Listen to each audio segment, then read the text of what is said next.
घरोघरी मातीच्या चुली या मालिकेच्या आजच्या भागात आपण पाहणार आहोत की जानकी आणि ऋषिकेश हे सयाजीरावांच्याच घरी असतात आणि ते दोघे घरातून बाहेर येतात आणि एका माणसाला विचारतात की आउट हाऊस कोठे आहे, आम्हाला तेथे धान्याचे पोते ठेवायचे आहेत. तर तो माणूस म्हणतो की मालकाला विचारावं लागेल, त्यांना विचारून मग आम्ही नंतर ठेवतो. तर ऋषिकेश म्हणतो हे लग्नघर आहे आणि सगळीकडे कामाची गर्दी आहे, घाई आहे, तर मी तुम्हाला मदत करतो. तर तो माणूस ठीक आहे असं म्हणतो आणि आवाज देऊन बाकीच्या माणसांना बोलावतो. तर सगळे गाडीकडे येतात. ऋषिकेश गाडीची डिक्की खोलतो आणि सगळी माणसं एक एक पोते घेऊन निघून जातात. ऋषिकेश सुद्धा एक शेवटचं पोतं हातात घेतो आणि जानकी आणि ऋषिकेश त्यांच्या मागोमाग आउट हाऊसकडे जातात. जानकी आणि ऋषिकेश आउट हाऊसकडे जाताना सयाजीरावांचा एक माणूस त्यांना पाहतो आणि धावतच सयाजीरावांकडे येतो. तोपर्यंतच सयाजीराव इकडे घरामध्ये आलेले असतात आणि ते बघतात तर जानकी आणि ऋषिकेश त्यांना दिसत नाहीत, म्हणून ते ओरडून विचारत असतात की यांना कोठे बघितलं का. तर तेवढ्यात तो माणूस सयाजीरावाजवळ येतो आणि तो त्यांना सांगतो की मालक ते आउट हाऊसकडे गेलेत.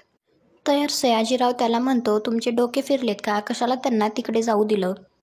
तोपर्यंत इकडे सौमित्र ती दोर कापण्याचा प्रयत्न करत असतो. जानकी आणि ऋषिकेश आउट हाऊसकडे जात असताना वाटेमध्ये जानकीला संजना येऊन धडकते. इकडे सयाजीराव ऐश्वर्याच्या रूममध्ये येऊन तिला सांगतात की ते आउट हाऊसकडे गेले. तर ऐश्वर्या लगेच आश्चर्याने काय असं विचारते. ऐश्वर्याच्या चेहऱ्यावरचा रंग हा पाहण्यासारखा असतो. इकडे संजना जानकीची माफी मागते आणि पडलेलं सामान उचलायला मदत करते. त्यानंतर संजना त्यांना विचारते, तुम्ही दोघं. तर ऋषिकेश लगेच म्हणतो, मी ऋषिकेश आणि ही माझी बायको जानकी. तर लगेच संजना रणदिवे असं म्हणते आणि म्हणते की आमची ऐश्वर्या तुमच्याच घरी लग्न करून येते ना.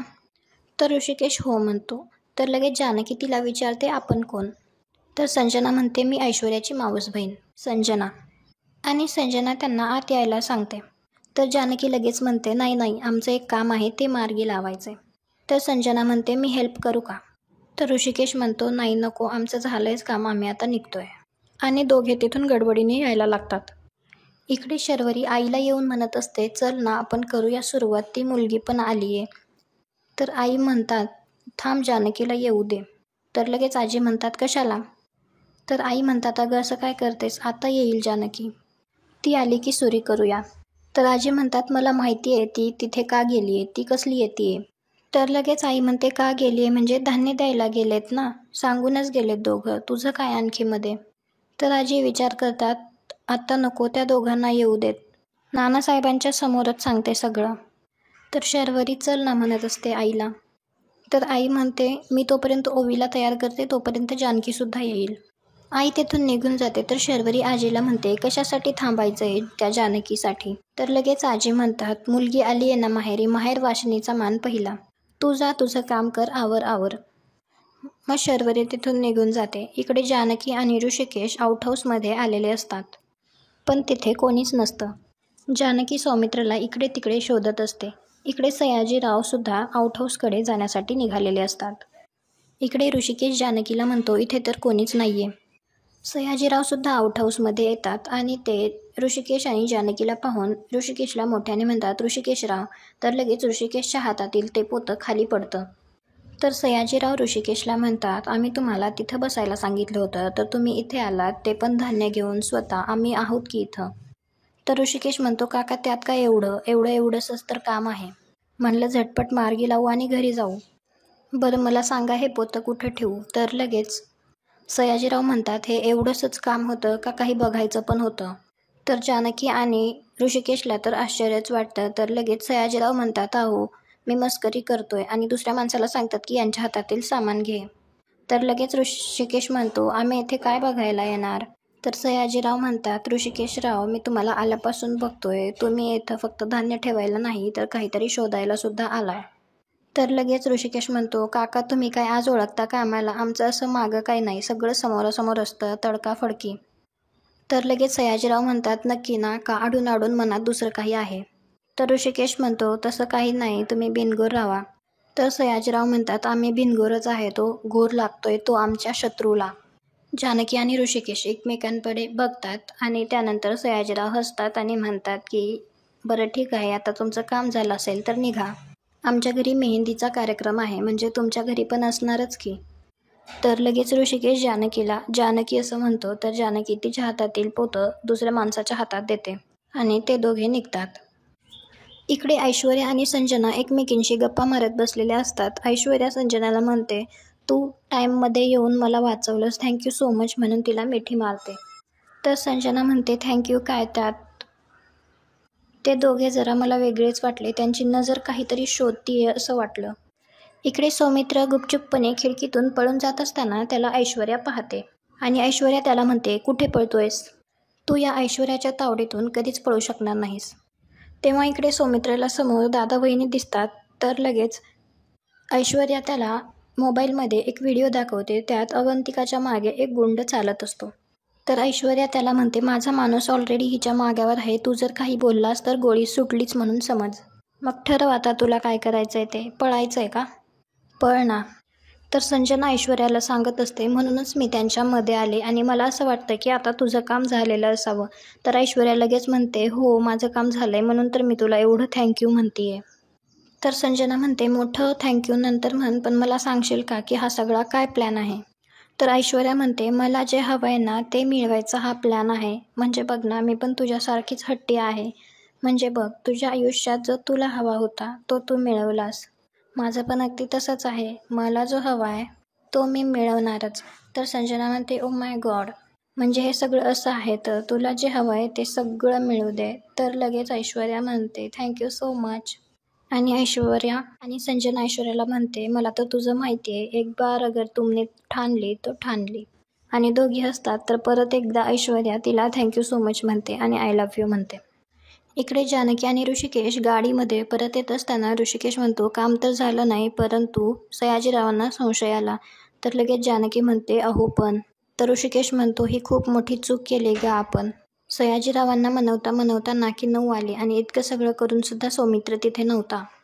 तर जानकी म्हणते, पण निदान प्रयत्न केल्याचं समाधान तरी मिळेल. मला माहिती आहे, आपल्याला जरी तिथे सौमित्र भाऊजी नाही दिसले तरी मला खूप स्ट्रॉंगली वाटतंय की यामागे सयाजीराव आणि ऐश्वर्याचाच हात आहे. सौमित्र भाऊजी तिथेच कुठेतरी असणार.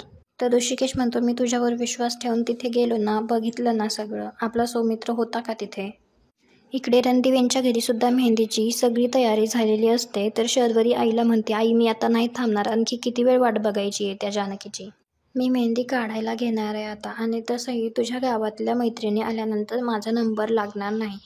तर लगेच आई म्हणतात, वा वा, बहिणाबाईंचा मान असतो आणि कोणामध्ये हिंमत आहे का त्याला धक्का लावायची.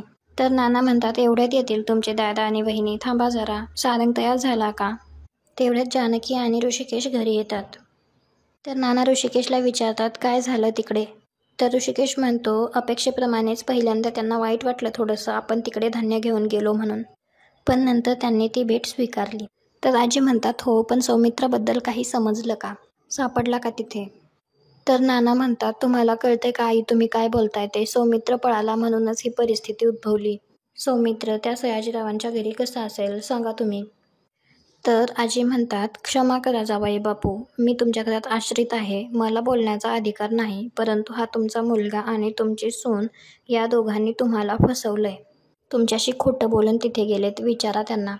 तर सुमित्रा म्हणते, आई काहीतरी बोलू नको. तर आजी म्हणतात, तू माझं तोंड आज बंद करू शकत नाहीस. विचार जानकीला, ती तिथे गेली होती का नाही? कोणाच्या सांगण्यावरनं गेली? का गेली? काल रात्री तिला अवंतिकाचा कॉल आला होता की नाही हे विचार तिला. तुझा विश्वास आहे ना त्यांच्यावर, मग माझ्यासमोर विचार.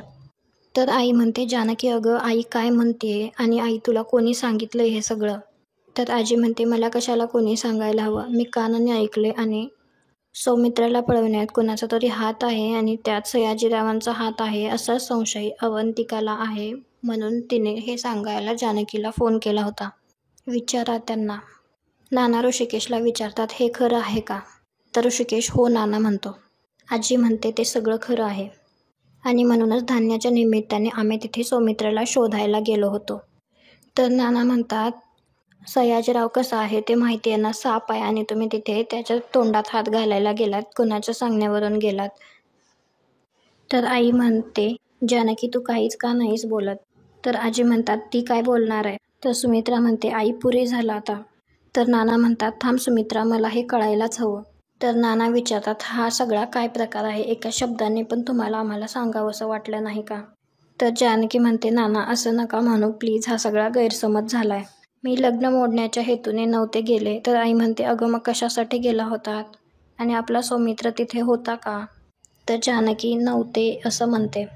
जेव्हा अवंतिकाने मला सांगितलं की सौमित्र भाऊजी किडनॅप झाले, तेव्हा आम्हाला वाटलं की त्यांना शोधावं लागेल आणि तुम्हाला सांगितलं असतं तर तुम्ही टेन्शन घेतलं असतं. म्हणून आम्ही विचार केला की स्वतः शहानिशा करून मग तुम्हाला सांगावं. इकडे नाना बाजूला येतात तर त्यांना खिडकीतून एक स्कार्फ बांधलेली मुलगी दिसते आणि ते विचारतात, कोण आहे तिकडे? आणि ते पाहण्यासाठी नाना बाहेर जातात तर त्यांच्या मागोमाग घरातील सगळे जातात. तर नाना ओरडतच तिला तोंडावरचा पडदा काढायला सांगतात. तर तिला पाहून जानकी लगेच अवंतिका असं म्हणते.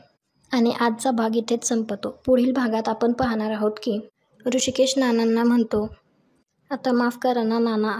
तर लगेच नाना म्हणतात, मला सौमित्राची काळजी नाही. यापुढे मला या घरात सौमित्राचं नाव नकोय. सौमित्र मला मेला. आणि त्याच्या नावाने जाऊन आंघोळ करतात.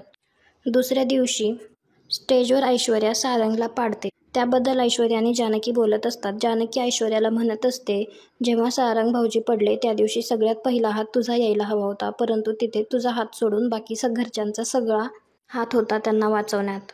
रणदिवे कुटुंब त्यांच्या घरच्यांच्या माणसांची साथ कधीही सोडत नाही.